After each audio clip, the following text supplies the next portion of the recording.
On peut parler à quel point mes pronostics sont nuls. À chaque fois que je fais une vidéo sur un combattant, il perd. Et ce que je pense, c'est que Easy gagne KO au premier round. Mais en dépit de tout, victoire de Sugar Sean, bien évidemment. Je vous vois vous tous là venir sur ma vidéo après, en mode il a bien perdu ton combattant. Vous avez raison. Du coup, aujourd'hui, on va un peu tester ma malédiction parce que je vais encore faire sur un de mes combattants préférés. Si vous vous rappelez bien dans ma dernière vidéo MMA où je disais que Sean c'était le meilleur champion, j'avais dit qu'un vrai de vrai Powhatan était devant. Il dit même pas ça parce que Sean a perdu. D'ailleurs, il a gagné le combat. Regardez bien, c'est les juges là aussi, voilà. Et ouais, Powhatan, il n'y a pas plus divertissant dans une cage, il n'y a pas plus divertissant hors d'une cage. Et c'était quoi le dernier truc même? J'ai oublié, mais il est fort. Ah, il fait que gagner, oui, c'est ça, ouais.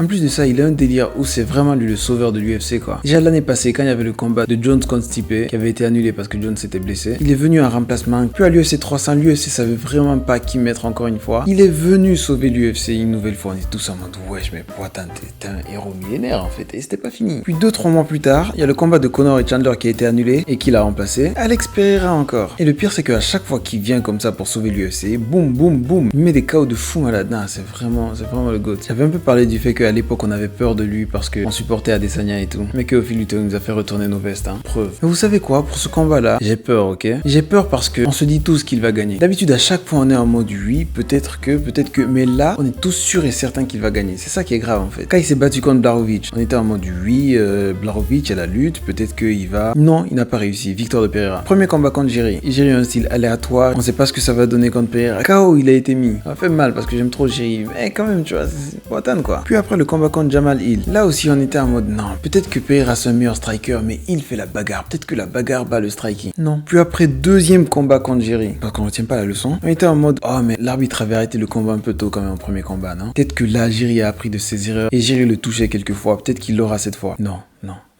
pas du tout le même niveau, pas du tout. Parce qu'Jiri l'a accusé de faire de la magie noire même. Imagine le niveau que tu dois avoir jusqu'à un adversaire dit non, toi là, c'est la magie. Donc là, toute la planète est en mode, ok, on a fait que douter de lui et à chaque fois, il nous prouvait qu'on avait tort. Du coup là, on va arrêter de douter de lui et on va croire en lui. Et c'est de ça que j'ai peur. Parce que tout le temps, lorsque on est trop en mode, oui, cette personne va gagner, la personne perd. Adesanya Strickland en est la preuve parfaite. DDP Whittaker aussi. Sérieux, on a ça beaucoup trop de fois dans nos vies. Sérieux, ça me fait encore plus peur parce que sur le papier, son adversaire, Khalil Rountree Jr., n'a aucune arme pour le battre. Genre sur le papier, c'est juste un très bon striker. Mais au fil du temps, on a tous été mis d'accord sur le fait que peu importe ton niveau en striking, contre Pereira, tu perds. Et c'est tellement devenu évident dans nos cerveaux que je pense que c'est pas le cas du coup. Juste parce qu'on est sûr que ça va arriver, je me dis ça va pas arriver. D'ailleurs, parlons un peu de Khalil Rountree Jr. Il était censé se battre contre Jamal Hill et le vainqueur affrontait Alex Pereira. Mais le combat a été annulé parce qu'il a été attrapé pour dopage. Il n'avait pas fait exprès, mais c'est le cas quand même. Du coup, on s'est tous dit, ok, bah le combat va être reporté, ils vont se battre plus tard. Non, juste il se bat contre Pereira maintenant. En mode, oh, tu devais te battre, mais tu t'es pas battu finalement parce que t'es dopé. Ok, va te battre contre le champion alors. Ça n'a aucun sens, on est d'accord. Certes, il n'a pas fait exprès, mais...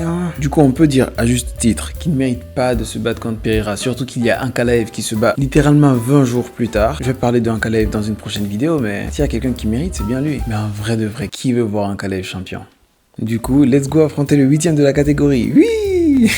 Après, c'est pas sa faute, hein. C'est le seul disponible dans la catégorie actuellement, donc Hassoul. Et parlons un peu plus de Khalil Rountree. Faut que j'arrête de dire ça. Je l'aime bien en fait. Regardez sa transformation physique. En plus, c'est un vrai gars quoi. En plus, il a un flow de fou, c'est une dinguerie. Et sa manière de se battre, on en parle. Il se bat comme si tu lui devais de l'argent. Non, c'est trop. Mais en vérité, il n'a battu personne de si top level que ça, tu vois. Mais c'est pour ça que je m'inquiète encore une fois. Quand tous les panneaux sont verts comme ça, et qu'on se dit c'est évident. Tu vois là, ce que toute la planète fait, c'est en mode, ok, le prochain combat de Pereira, ce sera contre Ankalaev, peut-être Thomas Spinal, ou peut-être John Jones, ou même redescendre en middleweight pour affronter DDP. On est tous en mode, on parle de son prochain combat, tellement celui-là, c'est genre une formalité dont on va même pas parler. Même Adesanya, qui dit tout le temps que Pereira va perdre, a dit que cette fois-là, non, il va gagner à moins de 2 rounds. Mais sérieux, l'expérience m'a appris que quand c'est trop évident, les dieux même te disent, hey, psst, viens par là, viens.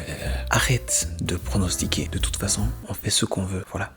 Tu peux partir maintenant. Et en plus, ils se battent à South Lake City ou en altitude. Et on sait que c'est là-bas que parfois il y a des performances. On dirait que les combattants sont bourrés. Genre, il y a peu d'oxygène là-bas. Du coup, ils se fatiguent plus vite. On a vu déjà Pereira se battre là-bas. C'était sa pire performance d'ailleurs. Il a gagné, mais c'était pas le Powhatan qu'on connaissait. Tu vois ce que je veux dire? Et c'est au même endroit que Leon Edwards a choqué le monde contre Kamaru Usman. Vous voyez donc, rien n'est sûr, vraiment. Alors, vu que je me trompe à chaque fois, là, je vais dire que je parie sur Khalil Rountree Jr. Bref, fuck it, Powhatan va gagner. Quoi maintenant? En tout cas, ce qui est sûr et certain, comme dans ses combats contre Jiri, c'est sûr qu'il y aura un KO très tôt dans le combat. Il y a très peu de chances que ça arrive au Khalil Rountree.